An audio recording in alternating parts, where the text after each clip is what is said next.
안녕하십니까. 신조의 쿨톡 시작합니다. 한덕수 전 총리가 어제 오전 10시에 국회에서 대선 출마 선언을 했고요. 오후에는 오세훈 시장과 약자와의 동행 이 컨셉으로 현장 행보를 했고요. 또 저녁에는 광주 5.18 묘지를 참배하려 했는데요.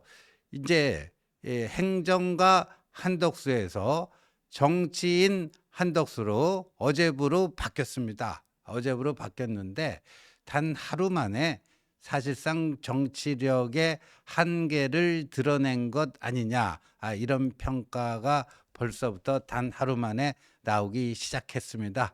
여기에 대해서 살펴보도록 할 텐데요.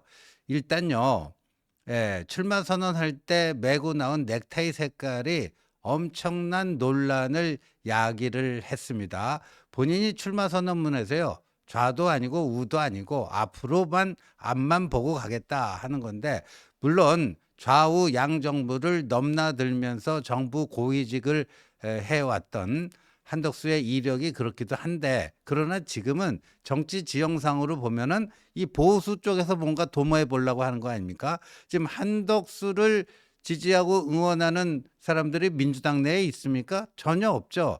민주당은요, 오히려 한덕수가 이 보수의 최종 후보가 돼서 이재명하고 붙어주길 딱 바라고 있어요. 왜? 이재명이 6.3 조기 대선의 시대 정치인은 내란 종식이라고 했는데, 윤석열 정부의 2인자, 일명 내란 대행, 뭐 이런 사람이 나오면 얼마나 좋겠습니까?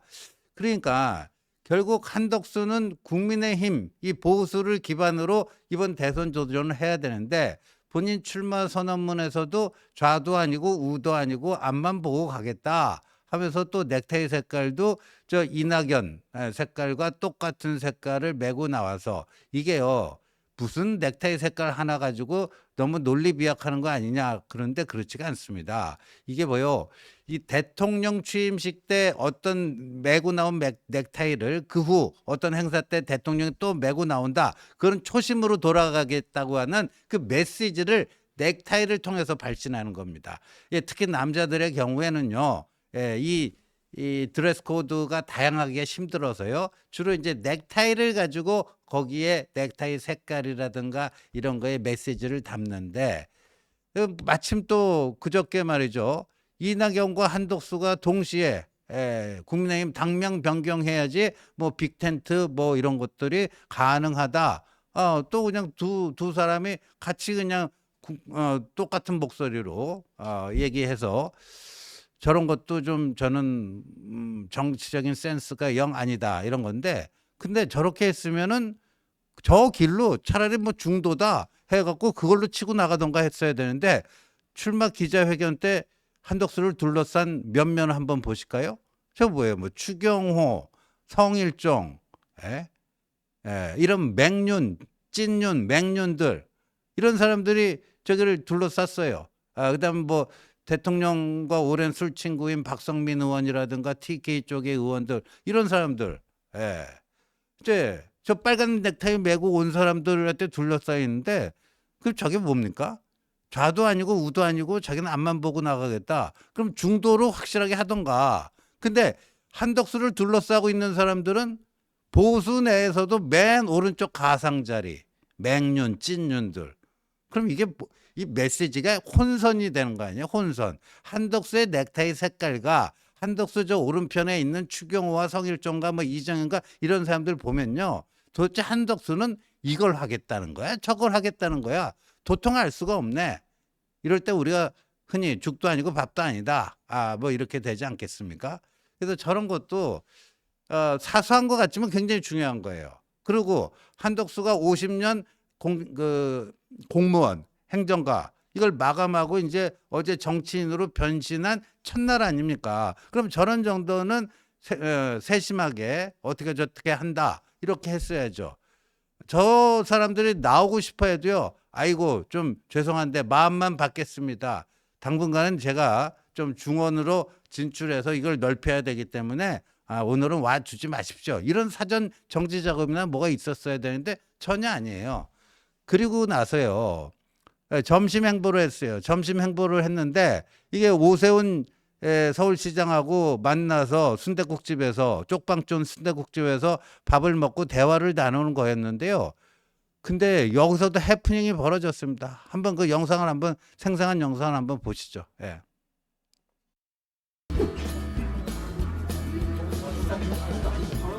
아유 주인공이 하시죠. 자 오늘 수고하셨습니다. 마음도 잘하시네. 예. 네, 저게 뭐냐면 이제 순댓국을 먹으면서 한덕수 후보죠. 이제 한덕수 후보라고 불러야 돼. 무소속 저 선관위에 등록했다니까요. 한덕수 후보가 대선 출마 선언하면서 세 번째 본인의 출마 명분으로 내건 게 국민통합과 약자 동행이다. 근데 약자와의 동행은 이제 오세훈 브랜드거든요. 그러니까 어제 그 쪽방쪽 순댓국집에서 순댓국밥 먹으면서 한덕수가 무슨 얘기를 했냐면 오세훈 시장의 그런 것들 내가 갖다가 좀 써도 되겠습니까? 그랬더니 오세훈 시장이 흔쾌하게 얼마든지 쓰십시오. 근데 오세훈은요. 한덕수한테만 그런 게 아니고 그걸 자기가 갖다 쓰겠다는 후보들 다 좋다 이거예요. 왜냐하면 그만큼 자기 정책이 좋으니까 자기 정책을 한 사람에도 더 알려주는 효과가 있다 해서 특별히 한덕수에게만 그거를 페이버를 주는 게 아니라 모든 후보들에게 다 그런 거거든요. 그 끝나서 아까 그 마이크 앞에 그건 이제 기자들이 와 있으니까 거기서 이제 일문일답 이른바 백브리라고 하죠. 백브리핑을 하는 건데 아니 느닷없이 거기다 왜 오세훈을 세우려고 그럽니까? 아까 보면 주인공이신데 그러니까 이게 거기서도 이게 그 감이 떨어지는 거예요. 감이 떨어지는 게 오세훈 시장은요. 아까 거기 바로 옆에 서는 순간 오세훈의 한덕수 지지 이겁니다. 오세훈은 자기가 불출마 선언한 다음에요. 찾아오는 후보들 다 만났습니다. 김문수도 만나고 홍준표도 만나고 심지어 안철수도 만나고 나경원도 만나고 다 만났어요. 그다음에 한동훈 후보도 그 비공개로 했기 때문에 사진은 안 나왔습니다. 다 만났어요. 그러니까 오세훈은 자기 정책을 여기저기 퍼뜨리기 위해서 한 거고 또 그런 연장선상에서 어제 한덕수 후보와 쪽방촌 순댓국밥 미팅을 한 건데 이거는 대선 후보로서 한덕수가 기자들과 일문일답을 하는데 오 시장 보고 옆에 병풍 역할 해달라? 그럼 오세훈이 바보도 아닌데 그 옆에 쓰려고 하겠습니까? 근데 저렇게 억지로 잡아 끌고 뭐하고 어색한 장면이 연출되잖아요. 이런 게 확실히 감 떨어지는 거예요. 예. 오세훈이 저기 설 리가 없잖아요. 오세훈이 바보가 아니면 아예 한덕수를 완전히 띄우는 자기가 한덕수 선대위원장 정도 하겠다라고 작심하지 않는 한 저기 기자들 앞에서 백불하는데 그 옆에 서겠습니까? 안 쓰죠. 그런 것도 그러고요. 어제 저녁 때 참 이거 저도 호남 사람입니다. 15번이나 외쳤다는데요. 그 장면도 한번 보시죠. 예.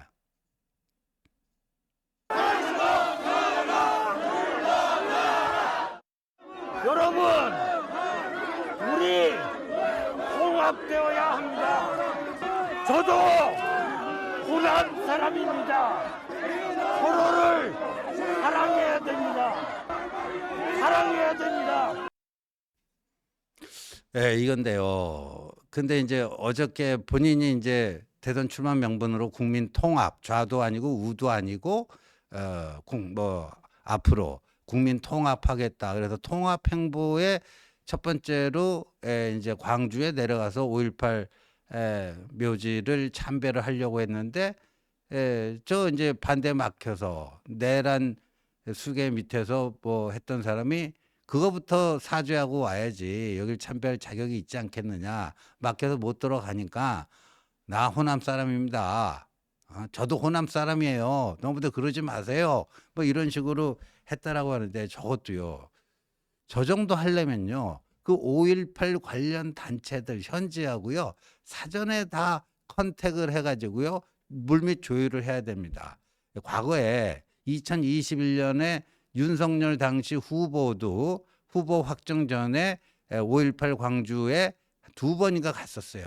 근데 이 보수정당의 대통령 후보가 거기 가니까 이게 민감하잖아요. 5.18 관련 단체나 민감하잖아요. 그러니까 사전에 다 이렇게 가도 되는지 또 반대 의견이 있으면 그분들 그 캠프의 참모들이 먼저 내려가서 이렇게 좀 설득도 하고 양해도 부탁드리고 뭐 하면서 그런 것들을 하는 속에서 가는 거거든요.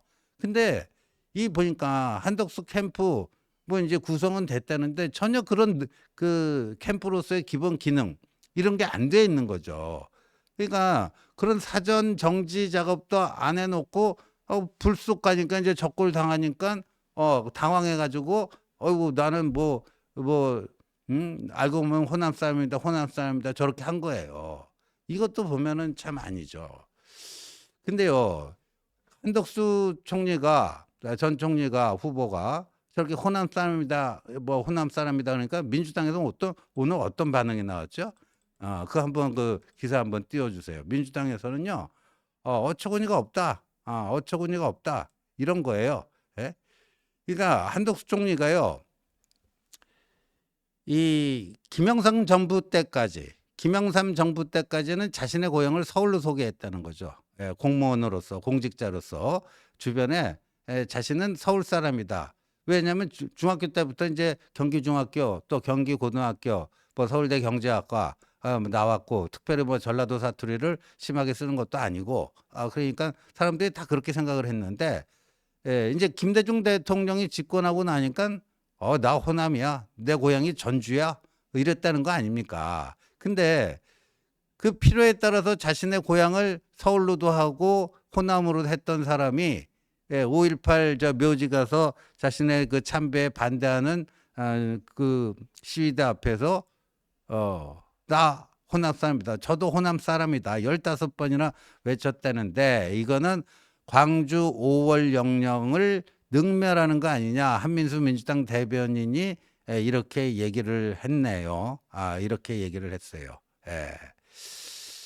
그러면서 호남에서 어제 마주한 그 싸늘한 민심은 예고편에 불과하다. 출세를 위해 고향을 속이며 살았던 사람이 대선에 나간다고 호남인을 호소하는 몰염치도 참 가관이다. 윤석열의 내란을 방조하고 내란 종식을 계속 방해했던 내란 공범이 도대체 무슨 염치로 5월 영령을 참배하겠다고 하는 건지 기가 막히다. 이렇게 날을 세웠습니다. 그리고요. 저도 호남 사람입니다. 이게요. 가뜩이나 이제 국민의힘의 당명 변경 요구에서 밑바닥 당심이 좋지 않은데 또 호남 저기 가고 나도 호남 사람인데 15번 하니까요. 이 보수당의 텃밭은 어디예요? TK, PK, 영남 아닙니까? 영남의 당원들이 볼 때는 한덕수 후보의 저런 언행이요. 맞듣지 않겠죠, 당연히. 뭐 마음 한구석에 좀 불편하면 느낄 수밖에 없는 거겠죠. 그러니까 저런 점에서 개도 잃고 구록도 잃었다. 기존에 한덕수를 그래도 지지하던 이런 데가 이제 영남 TK 의원들이 많은데요. 저렇게 돼갖고 개도 잃고 개도 구록도 다 잃었다 하는 건데, 근데 아까 그 사진 봤지만 한덕수 출마 기자회견할 때 옆에 섰던 사람도 있잖아요. 그 영남 의원들 여기가요 지금 역풍이 불기 시작했습니다. 무소속 한덕수에 줄선 TK 의원 비난.